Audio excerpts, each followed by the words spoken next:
आणि संजय राऊत साहेबांना फार काय कोणी गांभीर्याने घेतं राज्याच्या पातळीवर असं नाहीये। तर तसं आता हे आमच्या पुरुष मंडळींकरता देखील सकाळचं एक मनोरंजनाचं एक सत्र गेल्या 2019 पासून आपण पाहत आलो आहोत। आणि त्याच्या मागचे काही छोटी मोठी पिलावळ जी असतील त्यांनाही वाटते याच्यातनं आपलाही ब्लॅकमेलिंग धंदा हा कुठेतरी चालून जातो। त्यामुळे ह्या कुठल्याही आरोपांना आमच्या नगरकर बळी पडत नाही आणि त्यांना माहिती पुरवण्याची काही झुरळं आहेत तर ते सुद्धा तुम्हाला सांगतो कधी त्यांना कुणी किंमत देत नाही। नमस्कार, मी प्रशांत गोडसे, लेट्सअप मध्ये आपलं सर्वांचं स्वागत आहे। अहिल्यानगरचे राष्ट्रवादी काँग्रेसचे आमदार संग्राम जगताप आपल्या सोबत आहेत। त्यांच्यावरती ठाकरे शिवसेनेचे खासदार संजय राऊत यांनी काही आरोप केले आहे। त्या आरोपात कितपत तथ्य ते थेट आपण त्यांच्याकडनं जाणून घेण्याचा प्रयत्न करूया। ठाकरे गटाचे खासदार संजय राऊत यांनी थेट तुमच्याकडे बोर्ड दाखवले की अहिल्यानगर महापालिकेमध्ये ज्या पद्धतीने काम झालं, ज्या पद्धतीने भ्रष्टाचार केला, त्याची सोय त्यांनी थेट तुमच्याकडे वळवलेली आहे। नाही, ह्या बाबतीमधले काय आरोप वगैरे होते त्यांनी जे काही ज्या वर्षांचा उल्लेख केला त्या वर्षामध्ये त्यांच्याच 16 ते 20च्या दरम्यान त्यांचाच महापौर शिवसेनेचा त्यामध्ये होता। त्यामुळं कुठेतरी त्यांच्या बाबतीमधला स्वतःच्याच बाबतीमध्ये त्यांनी चिखलफेक करत ती केलेली आहे। आणि संजय राऊत साहेबांना फार काय कोणी गांभीर्याने घेतं राज्याच्या पातळीवर असं नाहीये।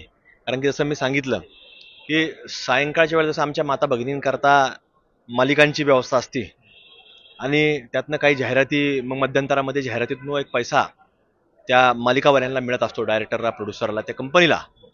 तर तसं आता हे आमच्या पुरुष मंडळींकरता देखील सकाळचं एक मनोरंजनाचं एक सत्र गेल्या 2019 पासून आपण पाहत आलो आहोत। त्यामुळे ते कधी थांबलेलं नाही आणि आमची इच्छा पण आहे की ते थांबू सुद्धा नाही, कारण रोज असं चाललं पाहिजे, लोकांना मनोरंजन भेटतं आणि त्यांच्या बाबतीत कोणी गांभीर्याने घेत नाही। ते माझ्याच नाही तर महाराष्ट्रातील अनेक आमदारांच्या बाबतीमध्ये ते असं ऑब्झर्व केलंय तर आपला स्वतःचा TRP वाढत जातो आणि त्याच्या मागचे काही छोटी मोठी पिलावळ जी असतील त्यांनाही वाटते याच्यातनं आपलाही ब्लॅकमेलिंग धंदा हा कुठेतरी चालून जातो। त्यामुळे हे फार सुज्ञ लोक आहेत, त्या सर्व लोकांना, आमच्या अहिल्यानगरवासियांना फार समजूतदार लोक आहेत आणि ते समजूतदार असल्यामुळे माझ्यासारख्या कार्यकर्त्याला एकदा नाही दोनदा तिथं महानगरपालिकेत महापौर म्हणून काम करण्याची संधी मिळाली। त्याच प्रकारे आज विधानसभेमध्ये सुद्धा एकदा नाही, दोनदा नाही तर 3 वेळाला मला या अहिल्यानगरच्या वतीनं या सभागृहामध्ये पाठवण्याचं काम अहिल्यानगरवासींनी आज केलेलं आहे। त्यामुळं ह्या कुठल्याही आरोपांना आमच्या नगरकर बळी पडत नाही आणि त्यांना माहिती पुरवण्याची काही झुरळं आहेत तर ते सुद्धा तुम्हाला सांगतो कधी त्यांना कुणी किंमत देत नाही। काळे मुंडे यांचं नाव समोर येतं। त्यांनी मला नाही माहिती कोण आहे, पण त्यांनी फाईल जी दिली होती ती संजय राऊतांकडे दिली होती। संजय राऊत म्हणे या संदर्भात मी मुख्यमंत्र्यांना पत्र दिलं होतं आणि तरी देखील म्हणजे यावरती लक्ष दिलं जात नाही। मात्र तुम्ही एक भगवी शाल गमछा पकडून हिंदुत्वाचा विचार पुढे घेऊन जात असं यांनी तुम्हाला टोला मारलेला आहे। तो शेवटी हा जो विषय असतो हा तो वैयक्तिक विषय आहे, कुणी काय करायचं त्यांनी हिरवी घालावी, अजून कुणी पिवळी घालावी, अजून कोणी निळी घालावी, त्याचा तो वैयक्तिक पाठ आहे, त्याचा आपण काय त्याला कोणी म्हणू शकत नाही। मला वाटलं की मी त्या विचाराने पुढे जाणार, त्यामुळे कुणी कोणाला सांगावं त्यांनी ऐकावं असं तर कुणी कोणाचा काही कार्यकर्ता नाही। तुमचे जे मतदार आता अहिल्यानगर मतदारसंघातील किंवा अहिल्यानगरमधील त्यांना तुम्ही काय सांगाल नेमकं? नाही, आम्हाला वाटत नाही की आमच्या अहिल्यानगरवासींना काही सांगण्याची आवश्यकता आहे, ते सुज्ञ आहेत आणि त्यांना असे आरोप हे आज नाही अनेक वेळेला पूर्वी झालेले आहेत। पण हे काय असतं, नवीन नवीन काहीतरी स्टोरी तयार करणं, नवीन प्रोड्युसर, नवीन डायरेक्टर येत राहतात दरवेळेला आणि येऊन हे काहीतरी सांगण्याचा प्रयत्न करतात, पण त्याला काय फार अहिल्यानगरवासी काही बळी पडत नाही, त्यामुळे त्याच्यातून काही कधी काही साध्य होऊ शकत नाही। दुसरा एक महत्त्वाचा प्रश्न घेतो मी आता, वेगळा आहे थोडा, राजकीय प्रश्न आहे। तुमचे जुने सहकारी रोहित पवार यांच्यावरती राष्ट्रवादी काँग्रेस शरदचंद्र पक्षाची एक महत्त्वाची जबाबदारी सचिव पद त्यांच्याकडे म्हणजे महत्त्वाची जबाबदारी देण्यात आली त्यांच्याकडे। आता प्रदेशाध्यक्ष बद्दल शशिकांत शिंदे झाले आणि नंतर त्यांच्यावरती एक महत्त्वाची जबाबदारी देण्यात आली होती।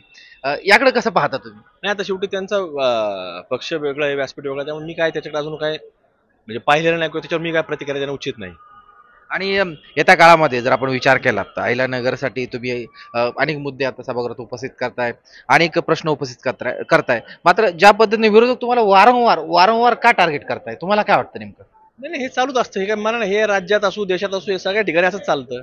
मला नाही, प्रत्येक मतदारसंघात गेलं तर तिथे कुठेतरी एक विरोधक असतो, त्याचा प्रयत्न असतो आज ना उद्या मला संधी मिळेल। पण आता काय असतं, हे लोकांना समजतं की कोणती कोणाची कॅपॅसिटी आहे, कोणाची काय पात्रता आहे, लोक त्या पद्धतीने त्या लोकांना पात्रतेमध्ये ठरवत असतात। आज सभागृहामध्ये म्हणजे विधान भवनाच्या बाहेर तुम्ही आज ठाकरे गटाचे खासदार संजय राऊत आले होते, काही तुमची भेट वगैरे झाली का? काही नाही, माझी नाही भेट वगैरे झाली, समोरून जाताना क्रॉस वगैरे न झाली? भेट झाली त्यांची। बरोबर, धन्यवाद तुम्ही लेट्सअप सोबत संवाद साधल्याबद्दल। कॅमेरा पर्सन संदेश प्रशांत गोडसे, लेट्सअप मराठी, मुंबई। सोशल मीडियाच्या भाऊ गर्दीत विश्वासार्हतेने चकाकणारे नाव म्हणजे लेट्सअप मराठी। नाही, सगळ्या नागरिकांना ती स्पीच ती right लेट्सअप आहे. वरील मुलाखती म्हणजे विचारांचा खजिना. त्यानंतरच्या निवडणुकीमध्ये मला सोडून गेले. बातम्या केवळ वस्तुस्थिती सांगणाऱ्या, न प्रोपोगंडा, फक्त जनतेचा अजेंडा. क्योंकि आने वाला कल जाने वाला है, जाने वाला कल आने वाला है. राजकारण, मनोरंजन असो की क्रीडा क्षेत्र, महाराष्ट्राची स्पंदने संवेदनशीलतेने टिपणारे माध्यम म्हणजे लेट्सअप मराठी. जगासोबत एक पाऊल पुढे राहण्यासाठी लेट्सअपचे ॲप, सोशल मीडिया आणि वेबसाईट सोबत कनेक्टेड रहा.